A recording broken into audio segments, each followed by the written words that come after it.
Welcome back. I'm playing Warhammer 40,000 Battlesector, and I'm continuing on with our unit review section. Now, as I'm slowly making my way through, adding some time codes to some of these older videos, I noticed some of them are pretty poor quality, and the unit had changed so much that the video was really pretty outdated. And so one of those videos here was the Biovore, so I figured I'd go back and remake this one quickly, just because the abilities have changed a little bit since it was first released here.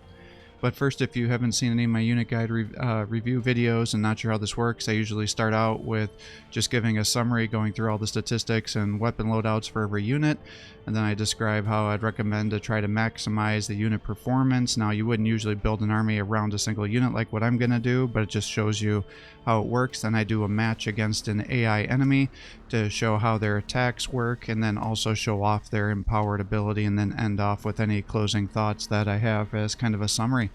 So with that, we'll get started here. If you're enjoying these videos, please give my channel a like and subscribe. Encouraging to post more content for you. So the Biovore costs 160 points, has 250 health, 1 action point, 4 movement, 6 armor, and -5 evasion. What it has as its main weapon here is this is your indirect fire artillery unit. And so it uses the Spore Mine launcher. It has 1 shot. The unit that it hits, it does 45 to 60 damage, and then it splashes to 9 additional units that are in that squad. So this can be very effective at taking out guardsmen, Gretchen, Tau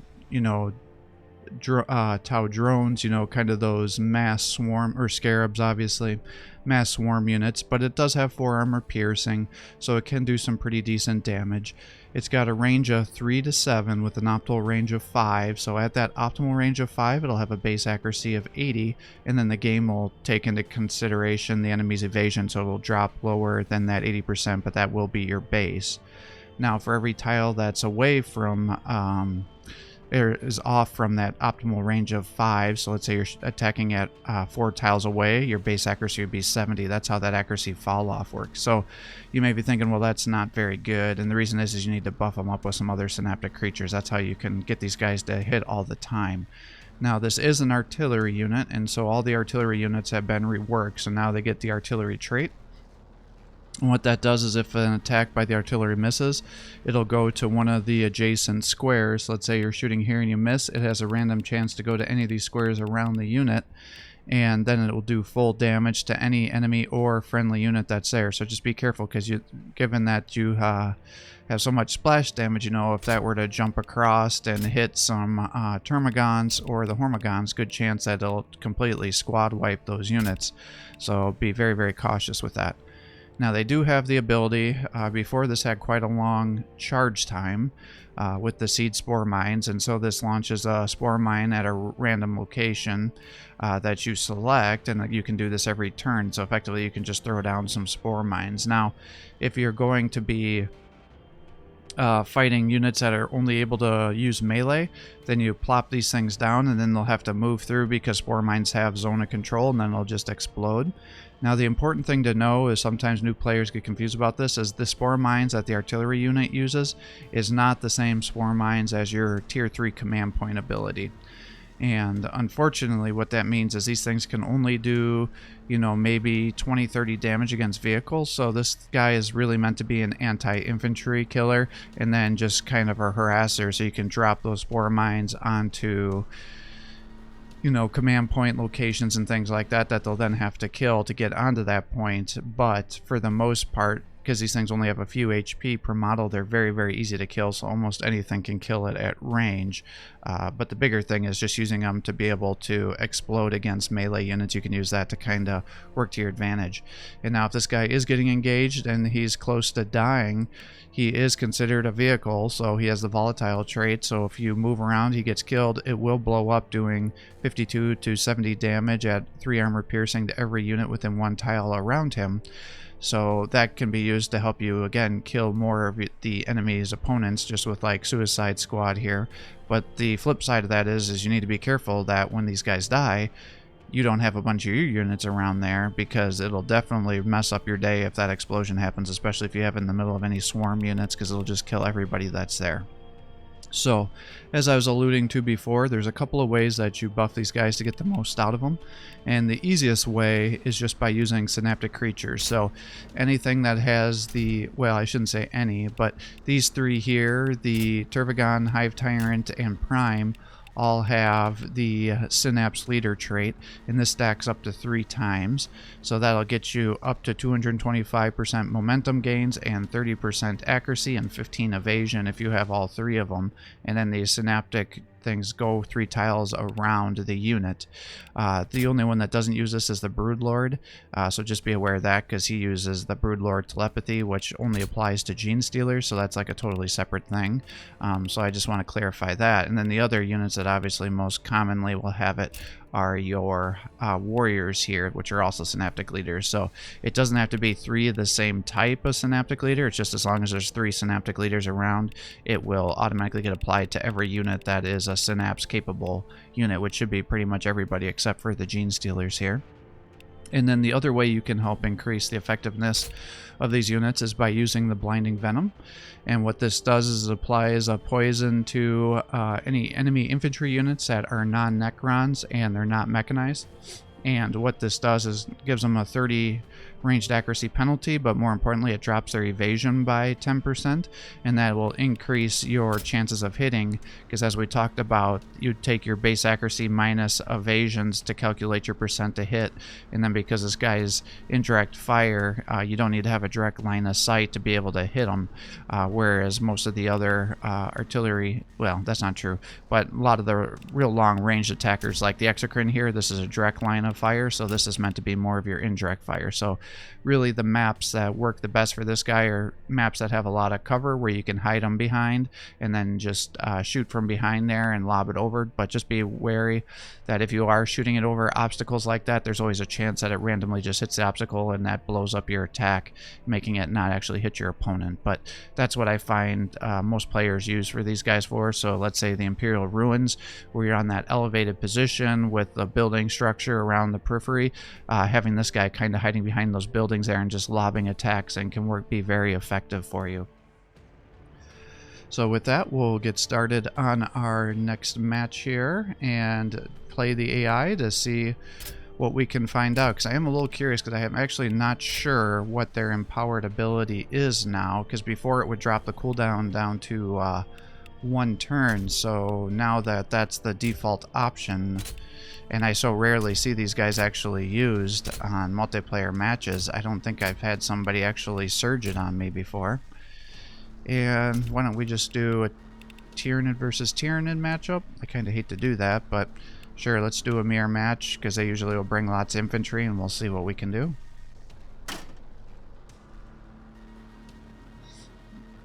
Oh, and then regarding the other buffs, I didn't actually specifically say that, but the other reason is I'm bringing the Hive Tyrant too, is he can buff the unit as well with some of his special abilities, because he can cause you to, he'll just give temporary momentum to some of your units, so that can be very, very powerful. Actually, let's just move those guys over here, and because these guys fly, it shouldn't really matter that they're going to be over here. And I guess we can just make the, well, let's just make the Hive Tyrant our commander here. And if you're unfamiliar with how to change your HQ commander, anybody that has a HQ commander trait, at the very start of your mission, you get to click one of these icons, and that'll be who it will be applied to. What happens with the game is it'll typically default to whoever costs the most requisition, so i.e. the Hive Tyrant, because he costs 400 points here. And then let's say I had this guy and then a Prime, because he cost more requisition than the Prime, that if the Hive Tyrant died, the game would automatically default it down to the Broodlord. I really wish they'd make it so you could manually select whichever HQ commander it is applied to, because there's nothing worse that it automatically defaults to another unit you weren't planning it to go to, and then they're almost dead or in combat, and then they just get sniped the following turn, because it just absolutely decimates your command points. Oh, I forgot to turn it off of strategic command too, I see. Making all sorts of mistakes here.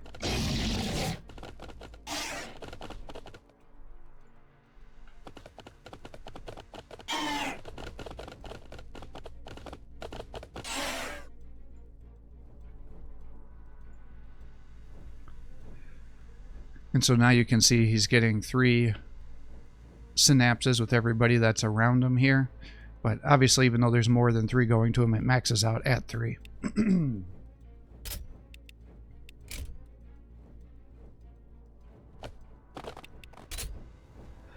And excuse me. I am playing, I'm speeding this gameplay up. And if you're curious with how I do that, I utilize a program called Cheat Engine. I should actually probably gather these just to make the AI not do anything stupid. Because the AI is actually pretty aggressive with capturing points. Run you up to here.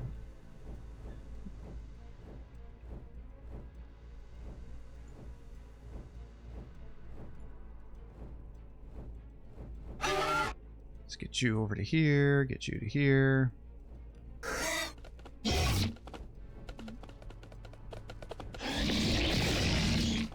Keep bringing up the warriors. And then just to show the ability, so the spore mine, because these guys are out of range, is we can click it here, and then we'll just pop it down to here.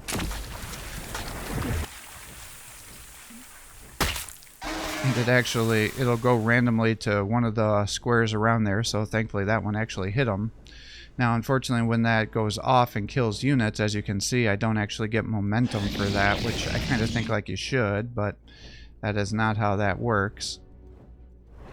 Pop another one down in the same area here, and so that one went over here. You can move them on the first turn, so we'll do that. Now that's being locked down, but what he'll just do is shoot this because it only has 20 health, so it's not super hard to get past them here.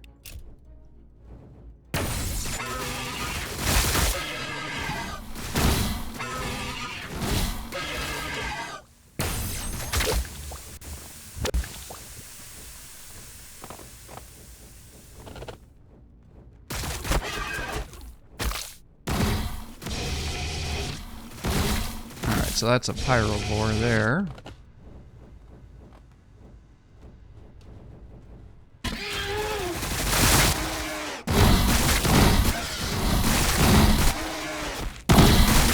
Not quite sure why they're electing to trigger all my overwatches like that, but it is what it is. The AI does some really stupid stuff sometimes.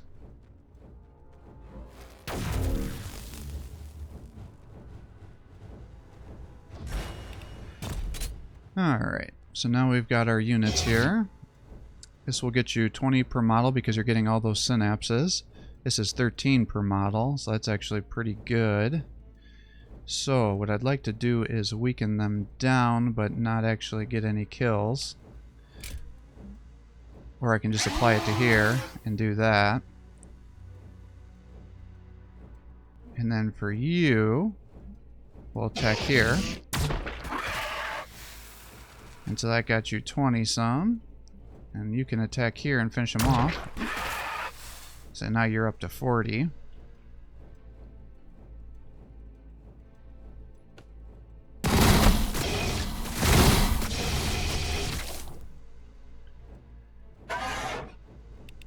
And then if you were going to try to increase your momentum, you would do this. And then because you're getting 225% momentum, you know, if you just click here, you're seeing they're getting 50 momentum here.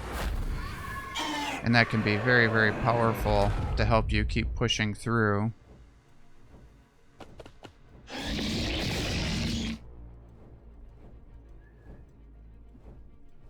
Now what I can do here is I'll bring you up to here and you can just kill this guy, even though that's way overkill. And then you can use this here just to weaken those guys down, because that's a lot of, that's what I should have done to get more momentum for our boys there.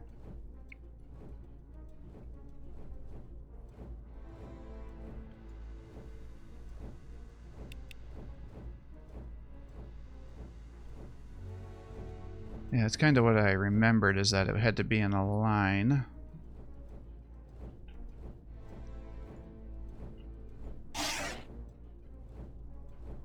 Alright, well, let's move you back to here. We'll get you up to here. You can kill these venom tropes, because what I don't want is for them to come over here.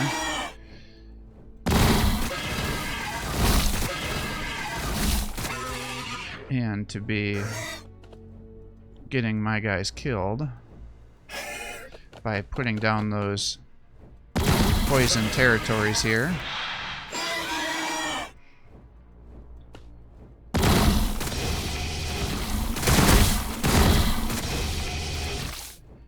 Alright.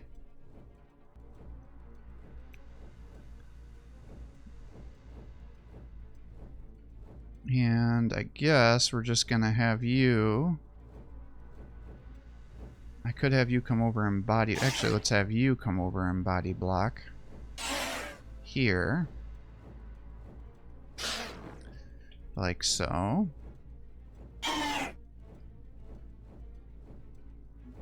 And then you're going to come up to here and body block that spot.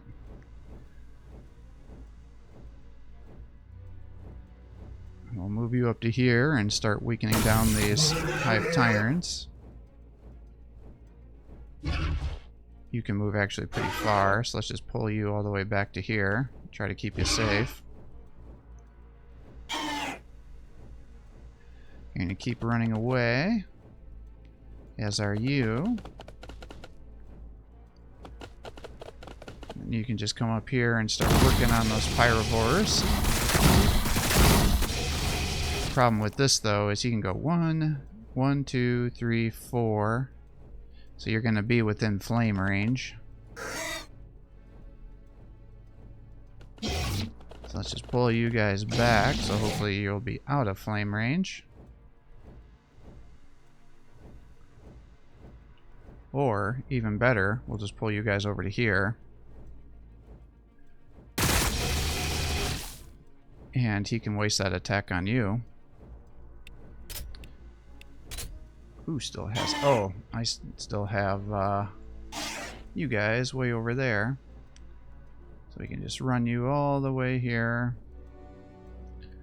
to take that action point.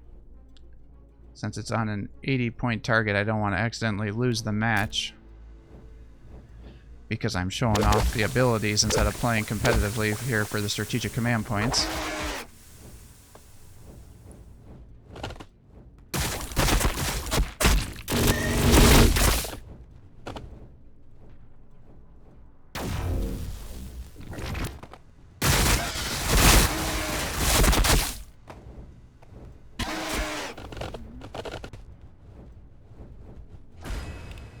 Alright, and now we should be able to get you surging. So let's see what you can do. So your empowered ability does nothing. They forgot to change the empowered ability to the Biovore. That's really bad. So they changed it, but then they forgot that that's what the empowered thing did. So it literally makes no changes. Alright, well, I guess when I eventually get around to making a video about how to change the Tyranids, or my recommended Tyranid changes, I'm going to have to do something for the Spore Mines here, since it has no empowered ability. So you'll effectively just be able to surge and attack twice. Which isn't terrible, but kind of not the most interesting of abilities here. Alright, well, let's move you up here. You have a 100% chance to hit him. So drop those guys out. And maybe what we'll do is just move you up here. And here. And then you can surge and attack here again. So as you can see, they're good at clearing out low-tier units, and because of your Synapse capabilities, it's very, very easy for you to end up being able to surge with them to keep attacking.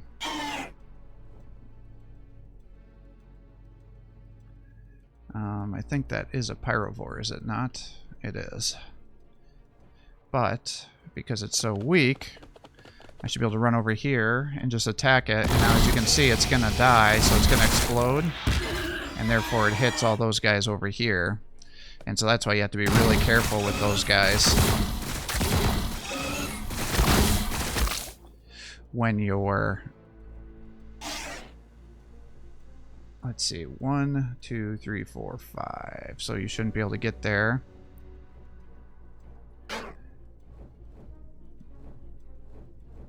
Alright, you have all this movement, so you can actually just run around the back here and start killing these guys.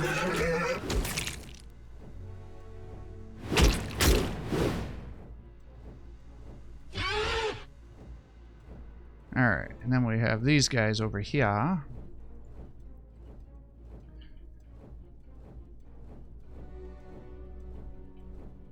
Let's see, how do I want to do this? Let's just move you over to here. And then you can start attacking the rear here.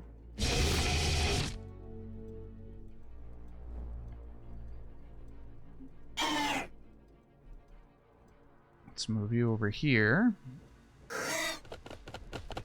And you should be able to finish this off.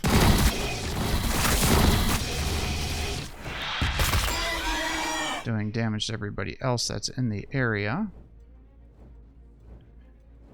And then with your splash, you can just come over here and kill these guys. I thought you had 4 splash. No, you only have 2. Alright. That's good to know for the future, I guess.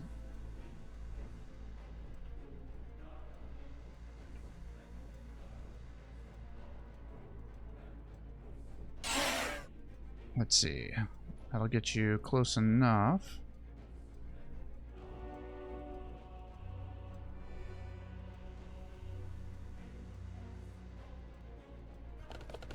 Now bring you over to here. I don't think you'll get a kill, but I view a system. No. Not enough. But you can be able to get one, I bet. You did, but didn't activate your natural killer ability, unfortunately.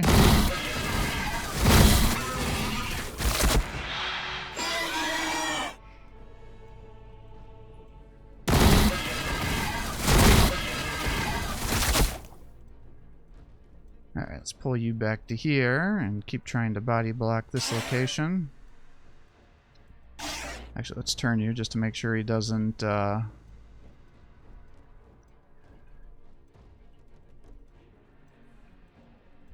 a rear attack on you.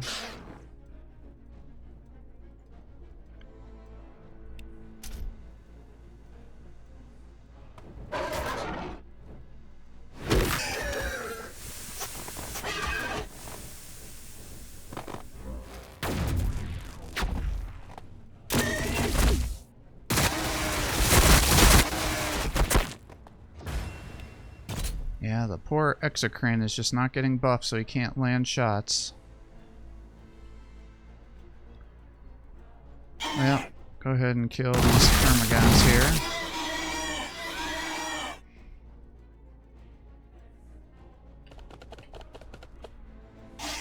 You can shoot into these guys.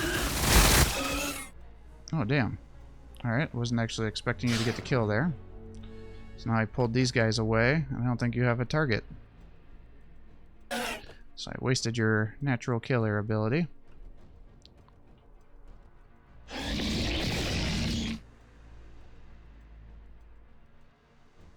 Let's see here. You're not within synaptic control of anybody, so let's just run you over here, because this should put you into Synapse times 3.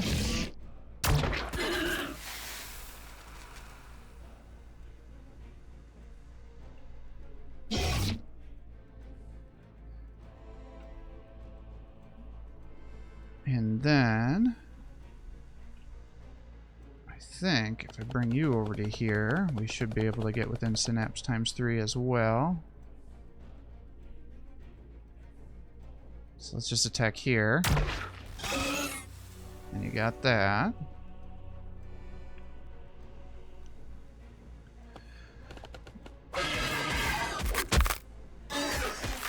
Wow, that was actually some pretty decent counter damage there.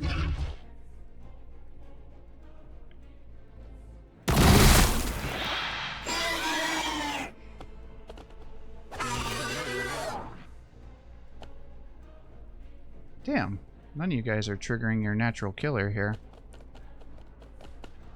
Feeling kind of cheated.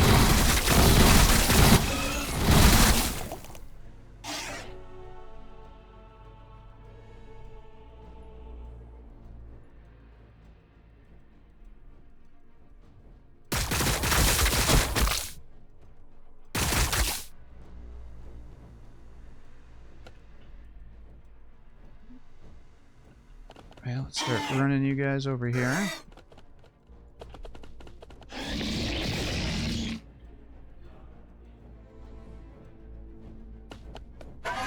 And I think pretty much the only thing left would be attacking this exocrine over here. And those guys, obviously.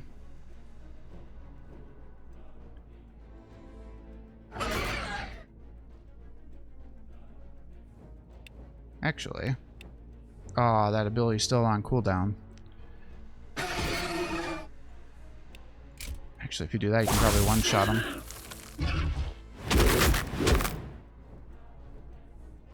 What's left? I thought that was going to be a squad wipe. Ah, he's got Gene Stealers over here. He's protecting his spot. Tricky. You fooled me.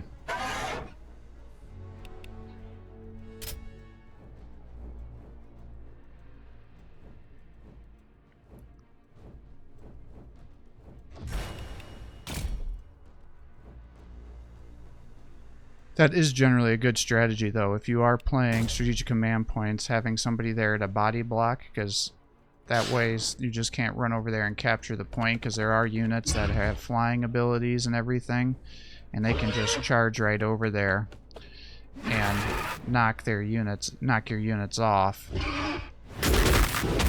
And if that happens, then they can just capture that point on a real close point match. That can be a big difference here. So as you can see, the Biovores, they're good against real weak tier infantry. The other faction I find that they actually work pretty well on is the Tau, especially now that they can't be buffed up to oblivion with that ethereal regularly with the evasion and bonus HP.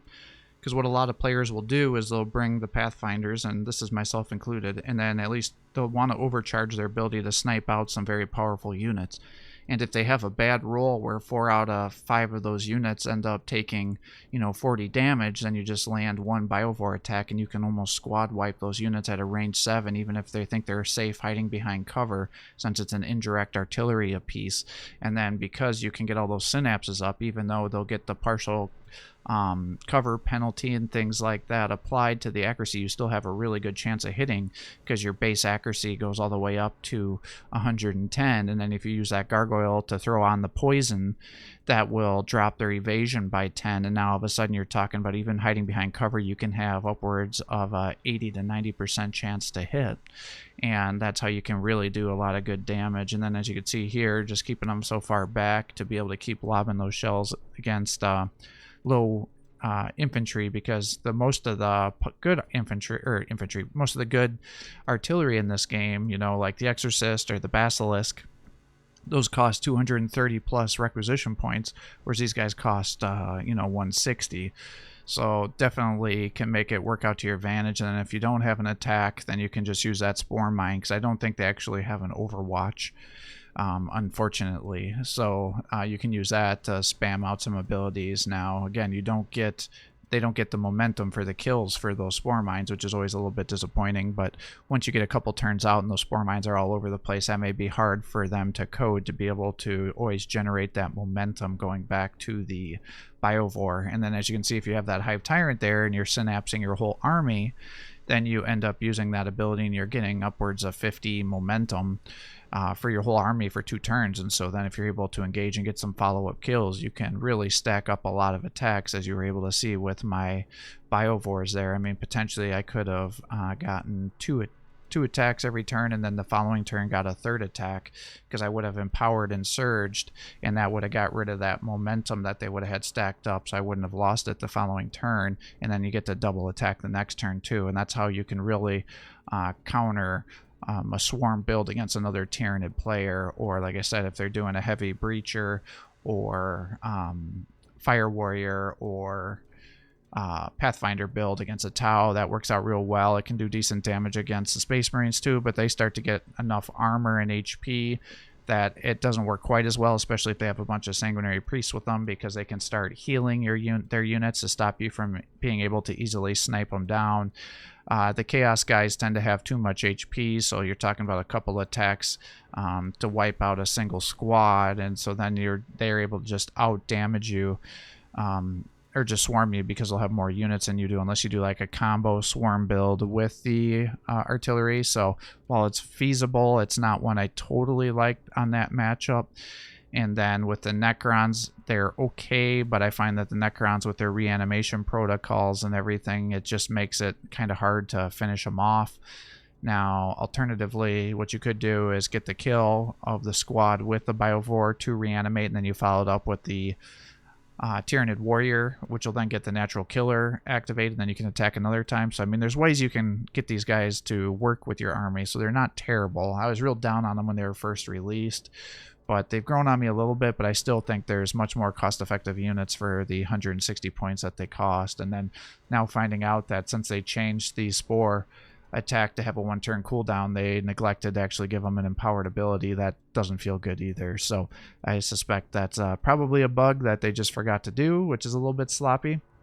But it was also stupid that you gave these guys that didn't have an ability to overwatch anymore nothing to do on a turn if they couldn't get into there. So it's good that they changed that Spore Mine ability down to one turn, but really unfortunate that they didn't fix that empowered ability to do something else, because as you can see, once it was empowered, it didn't really do anything else. So with that, I'll sign off for the day. I hope you're enjoying these videos. If you are, please give my channel a like and subscribe. Encourage me to post more content for you. Have a great day.